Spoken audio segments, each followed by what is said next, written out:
Alrighty, so we are stepping in, about to review another movie. Tonight, we watched the movie Psycho, directed by Alfred Hitchcock, for the first time.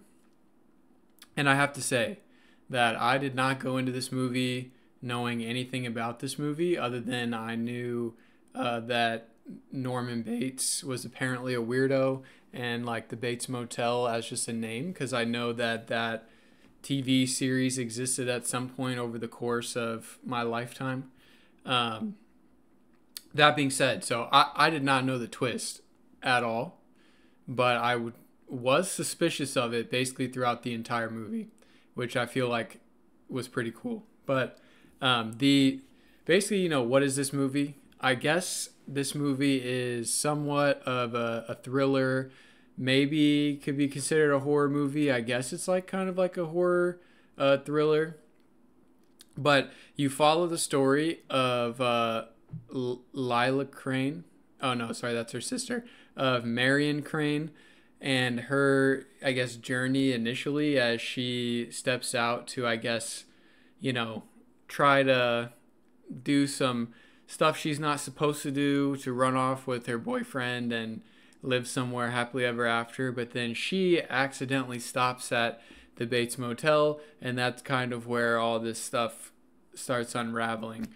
So the start of the movie, like basically Marion Crane, played by Janet Leigh, is just this lady that is working a normal job. But we start off in the movie in a hotel room with her and her boyfriend, Sam, who is played by John Gavin, who basically they're just talking about how, they wish to be together. They've been kind of hanging out indecently because she lives in Phoenix and he lives in California somewhere. And so they've been meeting up in Phoenix, but he's never, respectfully came and seen her sister and her mother and like tried to take her out and eventually get married. And I guess Sam is divorced. And so he's got alimony payments. So he just kind of is, when speaking about being with her or getting married to her, he doesn't think it would be right because he wouldn't be able to afford a house and like all the things that she should deserve.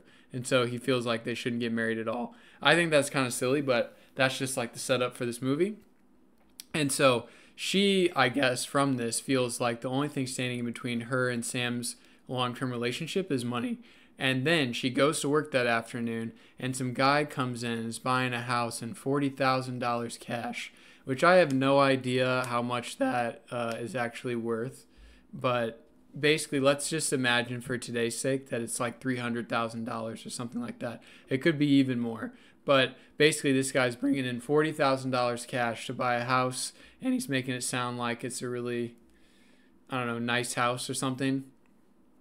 And so she is tasked with taking this money to the bank and making sure it gets deposited in a safety deposit box before they'll get a check for it on Monday. But she sees this as her opportunity to get away with some money, meet up with Sam, and start living their life together. So that's what she starts doing. So she leaves work early, she starts heading out. And one thing that's interesting about this movie is like there's a lot of showing and not telling, where there's no scene where she's like, okay, now I'm going to take the money and go. Basically, we just see her kind of eyeing the money a whole bunch at her house. And we're like, oh, why did you make it home before the bank? That's kind of crazy. You said you're going to go to the bank first.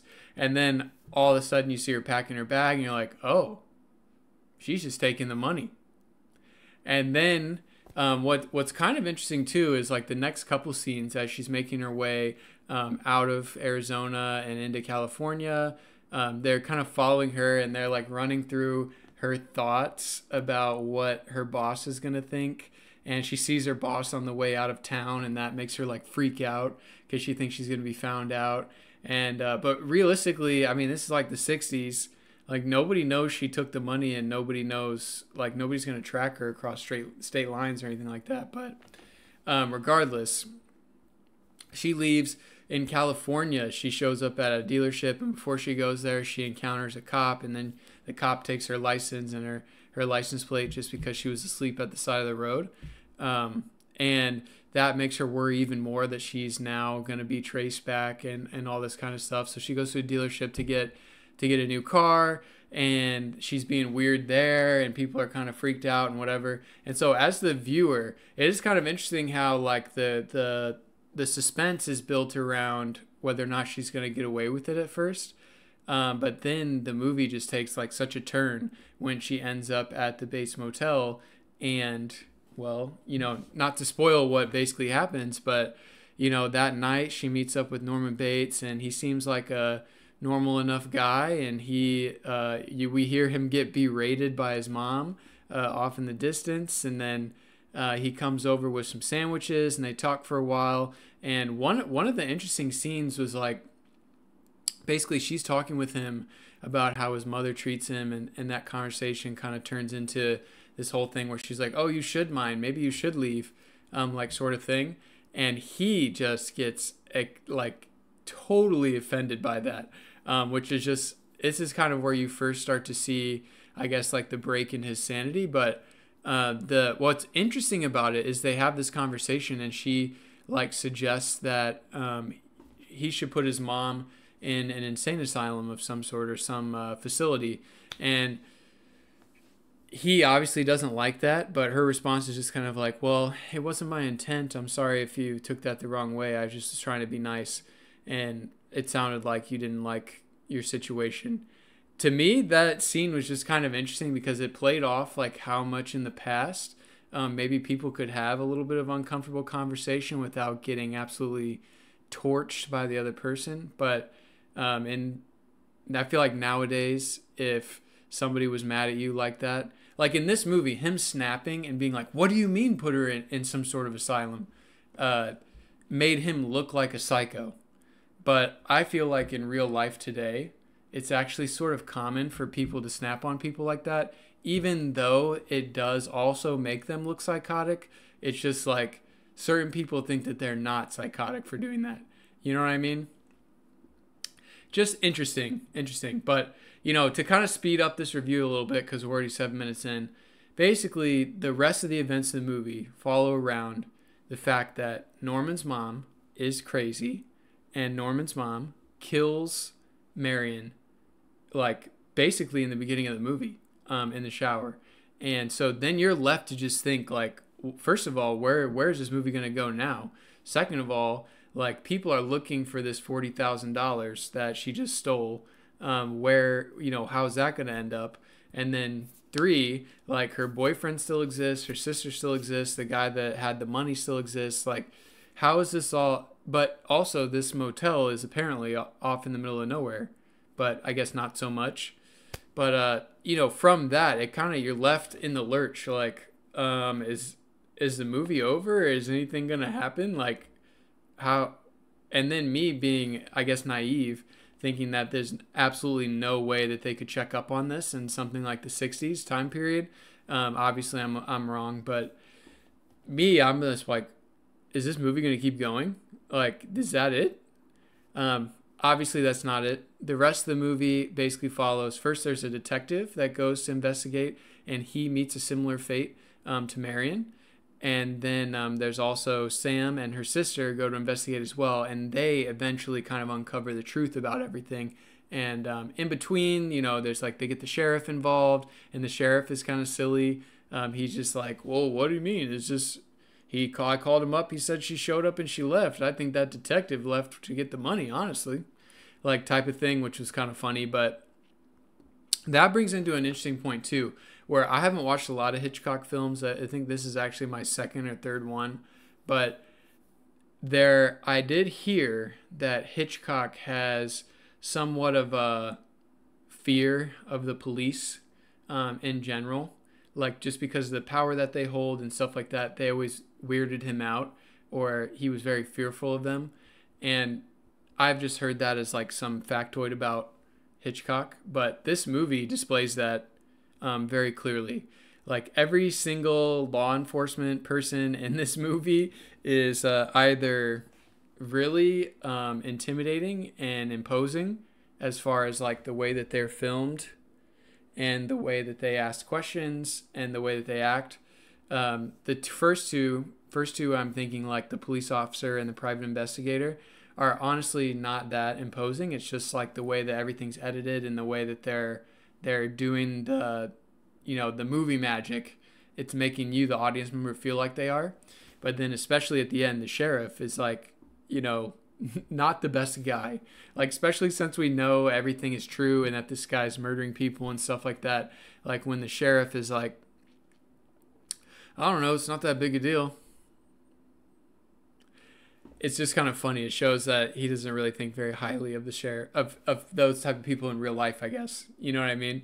I guess it's just an interesting fact that this aspect of the movie exists, and that's also a comment that people make about Hitchcock. But so essentially, what we end up finding out, the big twist in the movie, and this is going to help me transition into what I like about this movie, is that the mom has been dead for 10 years, and Norman has been dressing up as the mom with a wig and a dress to murder all these people.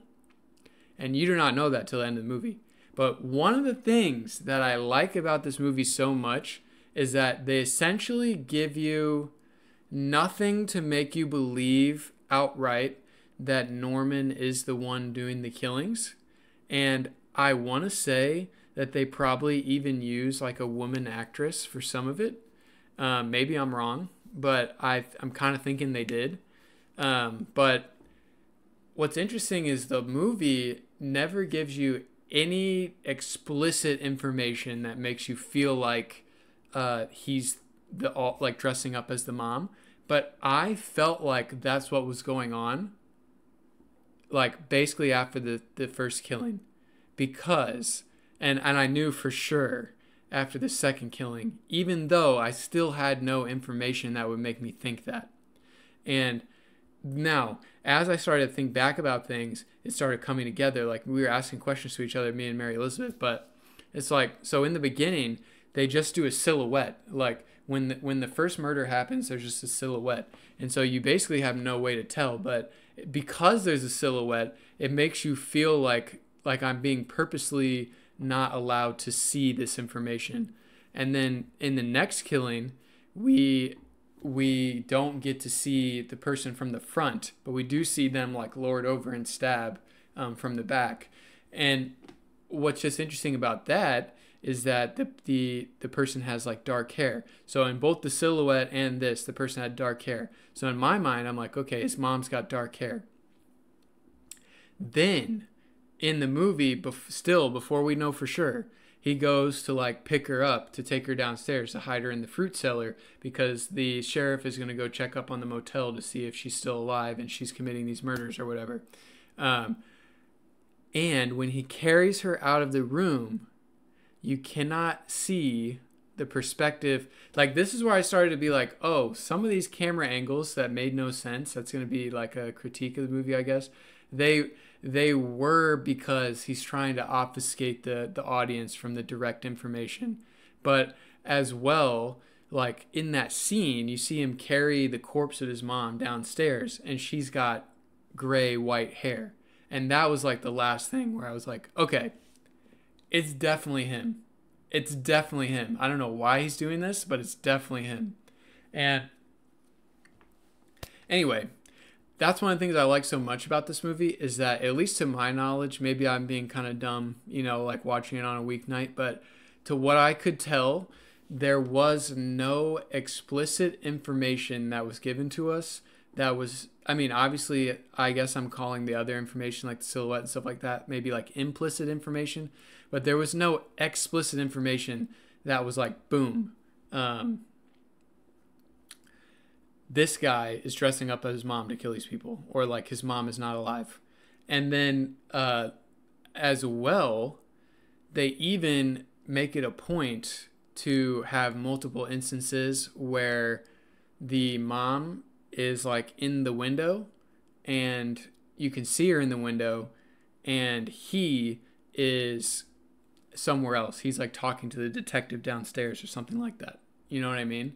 And what's interesting about that is just like it plays into another thing too, where if you were kind of picking up on the clues, that doesn't really dissuade you very much because he says that his hobby is taxidermy. So he's got all these like dead things like propped up on the wall. So honestly, when I saw the scene where it was supposed to basically make me think that he can't be in two places at one time, even in my subconscious, I was like, yeah, but he would be the type of guy to prop her up in the window. You know what I mean? So I just really like that aspect. I think that's kind of part of the genius in this movie a little bit, and part of what makes it kind of so fun. I guess if I was going to talk about the rest of the movie in general, I think that there are some panning camera shots that are pretty rough. Like namely one at the beginning and then the one where it goes to look at the doorway and then it goes up and then it goes around and back over to show like a down view of the stairs. I think that it's probably was like a technological issue or something like that that we no longer have to deal with, but it was just like, could have had a guy with a steadier hand do that. That's kind of my, especially that panning shot at the beginning that goes like this over Phoenix. It's like you could have really put some WD-40 on the equipment that day to make it so it wasn't like, you know what I mean? But other than that, I think the rest of the movie was shot pretty well. The music, the scoring was pretty good, and especially had some like real like, I guess for lack of a better term, sound effects, but stuff set in there to make you feel uneasy. That stuff was super awesome. The Blu-ray that I watched had great picture, like it was a great transfer, and the audio was pretty great. And I think in general, the way that this movie is composed as a whole, even though initially I was like, I don't understand where this is going to go, I think it ended up being pretty straightforward. And I was genuinely engrossed in the movie because it just, everything about it seemed off, even though I couldn't trust myself to be like, no, it's definitely him dressing up as his mom. You know what I mean? So with that being said, I guess since the movie's more than 50 years old, I can kind of give the rest of it. But, I guess he's dressing up as his mom because of some split personality that he developed because he became jealous of his mom's new lover or whatever at some point. And I just think in general, it's kind of an intriguing, interesting story. I know Hitchcock didn't write the story. Some other guy did the screenplay, and there's like a book or something like that. But I think the movie itself, story-wise, is pretty interesting and provocative, and that's why it's so interesting. But also the way that this movie was directed, like it literally made me feel like I knew the twist, but I just didn't trust myself. And to a degree, that's almost what we're experiencing in the movie, where the characters are having a hard time trusting themselves. Like she's trying to get away with this $40,000 and she's messing up all over the place. And then like he seems sketchy, but not really. So, like would I have trusted him? Like honestly, based off the first couple scenes where he was nice to her, like I really didn't think that he was like a bad dude. So I was like, how is this going to transition into him being a bad guy?